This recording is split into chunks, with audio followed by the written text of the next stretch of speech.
Yeah, those switchbacks where you need to plant your foot comfortably, you know what I'm saying?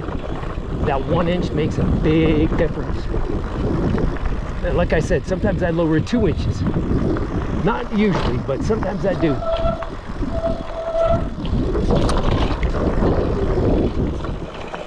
If it's really loose, technical, you know, descent, I'll lower that to you 2 inches down.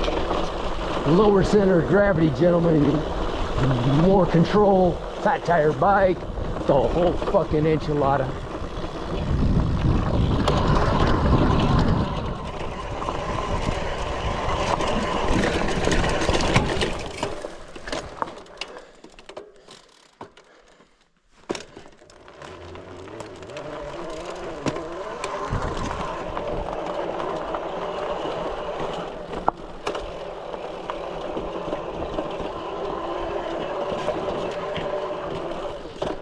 You see, where's the battery? Another gnat underneath my brim of my cap. Now see, this hat, this is my cat hat. When I wear it underneath the helmet, I don't get a headache, but I do get one with that safari hat, shall we say, for lack of a better name. I need to get a drink, guys. Wow. As a matter of fact, when I pass that campground, maybe I should.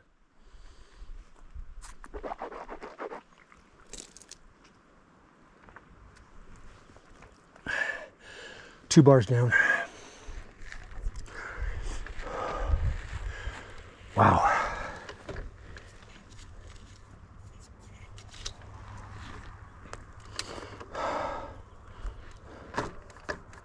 Yeah, I do like that. I do like that. Now, a large frame is also acceptable. But keep in mind, that's what that frame on my other bike on Piney, which is what I call her. Yes, you heard me right, her. That was an extra large frame, 21-inch down tube. They did cut 2 inches off of it for me and re-machined it. And the seat post, they took 1 inch off of it too, so it can be lowered down a little bit more. I don't know if that was necessary or not, but that's what he said he was going to do. He also said he was going to put a short neck on here, but the neck on my other bike is even a little bit longer than this, maybe a ½ an inch. Not a deal breaker, it's good. That doesn't come into play. The only thing that's coming into play is the seat height. And I'm having trouble with one of my straps, so we're gonna tighten it up right now.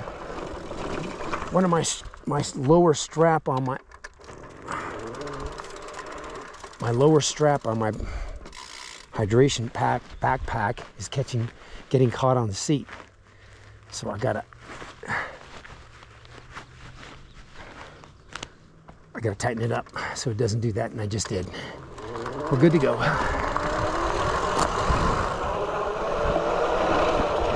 Yes, sir, we've got the whole shooting match here today, guys. We've got fucking tools, we've got compressor, we've got tubes, we've got patch kits. And this is a place where I took that wipeout coming up.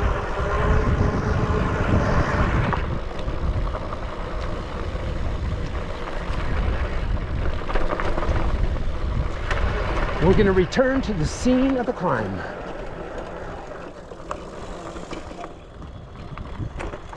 This is it right here. Now I was sightseeing. Did you see it? Boom. Okay. Now when I'm sure I didn't hit it that much. I'm sure I hit it just like that. Boom. Anyways, you hit that, right? So that turns your thing over. But what happened is it deflected my bars like this. And my bars were like this when I was going straight. So now I'm okay, I hit it, so now I'm corrected it, but now when you correct it, you're gonna go off trail. Now I'm not saying I could have corrected it if my steering didn't abort on me, but I think I would have, you know what I'm saying? I think I hit it and I would have corrected it, but my steering was jacked and I didn't know that. And that's when I went off trail, and that was it. And I gotta tell you, man, I really believe that it was kind of loose. That's my own fault. You want to check that shit when you buy a new bike. That's a pretty critical component there. Pretty vital that you're able to steer when you're going 50 miles an hour, 40 miles an hour. Does that make sense, guys?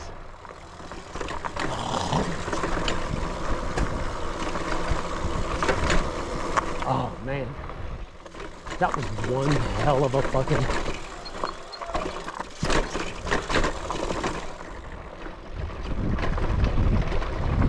Ooh. All right. The more times you go on it, you start getting the hang of it.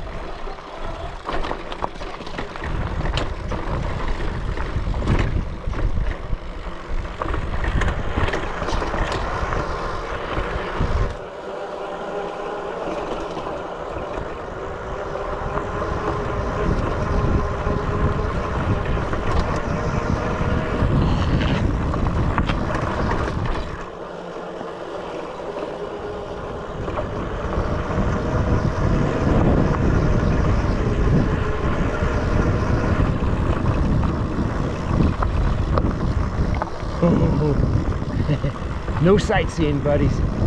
Hey, there's a pipe right there.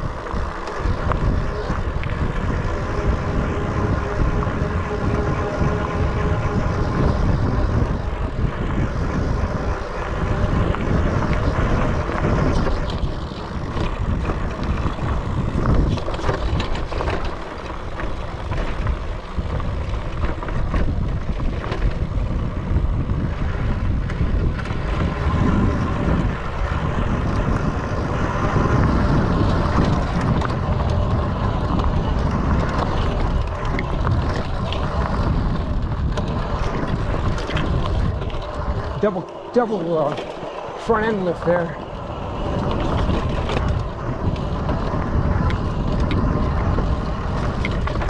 Uh-oh.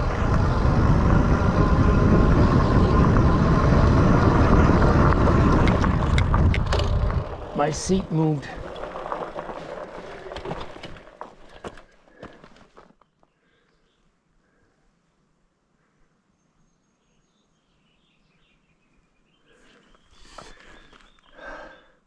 My seat slid back a little bit.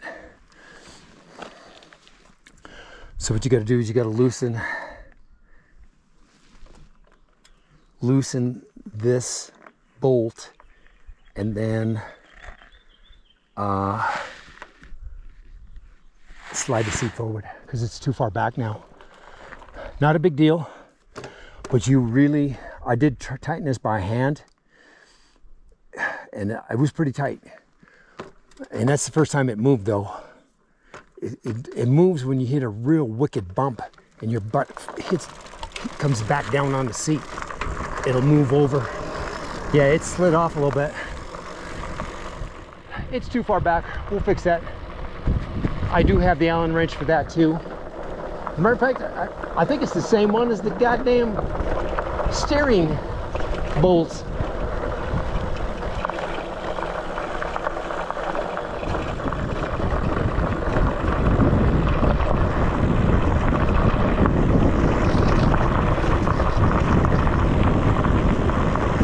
Does that make sense, guys?